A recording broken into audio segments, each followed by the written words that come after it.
There has been a lot of attention given to Will's mindset that night. Why? Why so far? You guys went so far.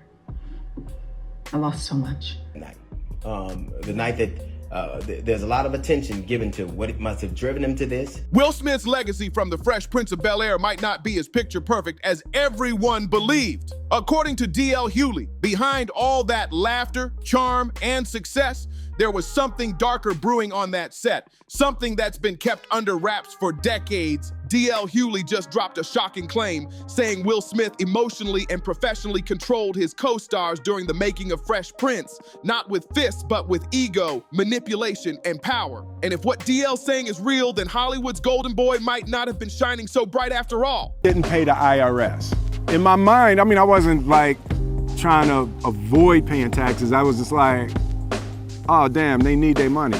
Let's get into it. DL didn't sugarcoat a thing. He said out loud what most people were scared to admit, that Will wasn't always the smiling, lovable Fresh Prince everyone saw on TV. DL said, Will was talented, yeah, but fame hit him young. When you mix youth, ego, and power, you get someone who starts treating people like they're disposable. Those words hit deep because to most fans, Will Smith was the dream, the funny kid from Philly who made it big. But to DL and others who were there, that dream came with a heavy price. The Fresh Prince set might have looked like one big family on screen, but behind those bright lights, it was all tension, competition, and quiet pain. Always been able to recognize chemistry. Will and Alfonso, from the very beginning, were just playmates. D.L. Hughley claims Will Smith used his power on set to pull strings, deciding who got screen time, who got the spotlight, and even who got treated with respect. He said Will would crack jokes in public but isolate people in private, and if you crossed him, your role got smaller, your vibe got colder. It wasn't about shouting or fighting. D.L. said it was that silent kind of control, the type that breaks you from the inside without leaving a single mark. That's when fans started putting the puzzle together. Because for years, everyone's known about Janet Hubert, the original Aunt Viv, and how her exit from the show was messy, full of rumors and whispers. For decades, she was called difficult, a troublemaker, and hard to work with. But now with DL's version of the story, things sound a whole lot different. He was young, and he was inexperienced, and I think he simply had to win. DL says Janet wasn't the villain. She was the only one bold enough to challenge Will. According to him, Will couldn't handle being checked, especially by someone older, wiser, and fearless enough to speak up. He allegedly used his influence with producers to push her out, then let the media drag her name while he stayed silent. That's not leadership. That's power abuse, plain and simple. And remember when Will and Janet reunited years later, crying, hugging, apologizing on camera? The world saw healing, but DL says it was strategy.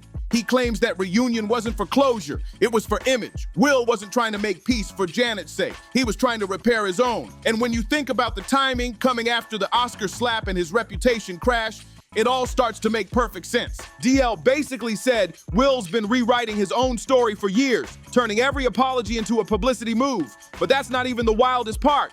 DL hinted that Janet wasn't the only one who got mistreated on that set. He brought up names like Alfonso Ribeiro, who played Carlton, and Joseph Marcel, the butler Jeffrey.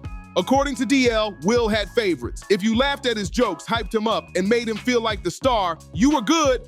But if you dared to outshine him, you got pushed to the side quick. DL said there was a clear pecking order on that set, and Will sat right at the top. Everyone else learned fast. Either play your role or get played. That's heavy because to the world, Fresh Prince looked like pure fun, unity, family, and laughter. But DL's version paints a darker picture. That family vibe was cracking from the inside, and Will was the one swinging the hammer. Now here's the thing, DL Hughley isn't just some random person stirring gossip. He's a veteran in the game, part of the legendary Kings of Comedy. He's seen the fame, the lies, and the Hollywood politics firsthand. He said before that fame changes people, especially when it hits too early.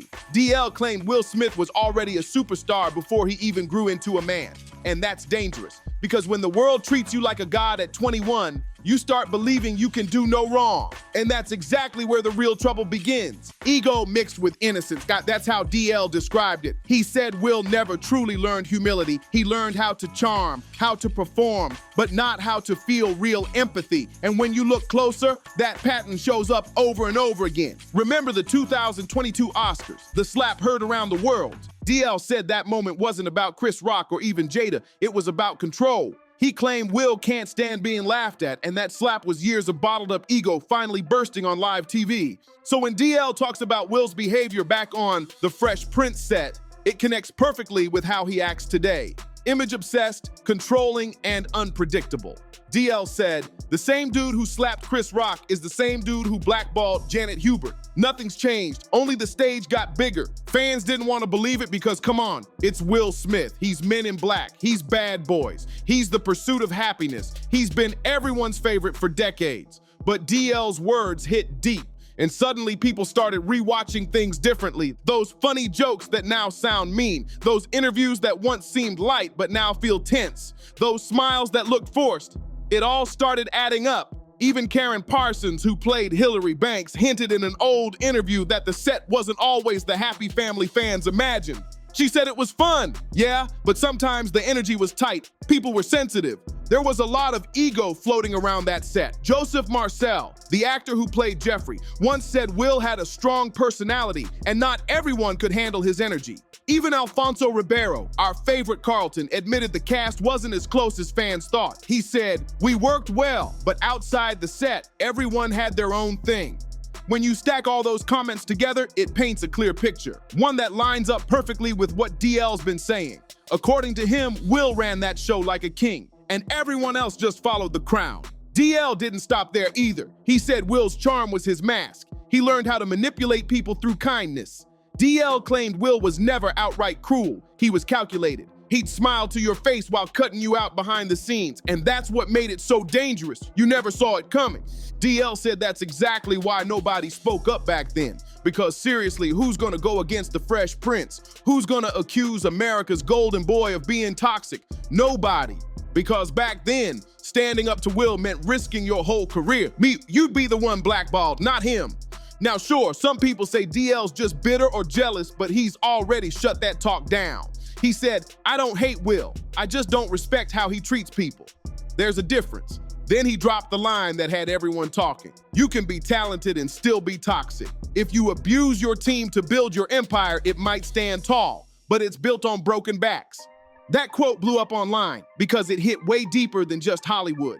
It spoke to something bigger, how power, fame, and money can twist good people into straight-up bullies. After DL's comments, fans started rewatching Fresh Prince episodes with brand new eyes, and suddenly things looked different. People noticed how often Will made jokes at other characters' expense, especially Uncle Phil or Jeffrey, how some of those moments felt more mean than funny, how Will always had to be the hero, the one with the last word, the one who stood out the most. Now that doesn't mean he was some villain, but DL might have had a point. Maybe Will didn't just play the Fresh Prince, maybe he was the Fresh Prince, a young man addicted to being the center of attention both on screen and off, and that's wild to think about. Because the Fresh Prince of Bel-Air wasn't just a sitcom, it was culture. It showed Black excellence, family unity, love, and success. It made millions laugh. But maybe, just maybe, all that came with a hidden cost that the audience never saw. DL Hughley didn't call Will Smith a monster. He called him a man who let his power go unchecked. And those scars didn't just stay on set. They stuck with everyone involved, even Will himself.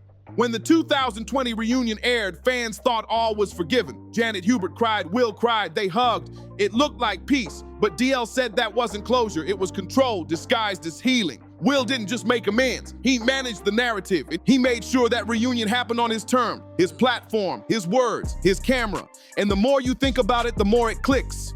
Even when making peace, Will was still directing the story.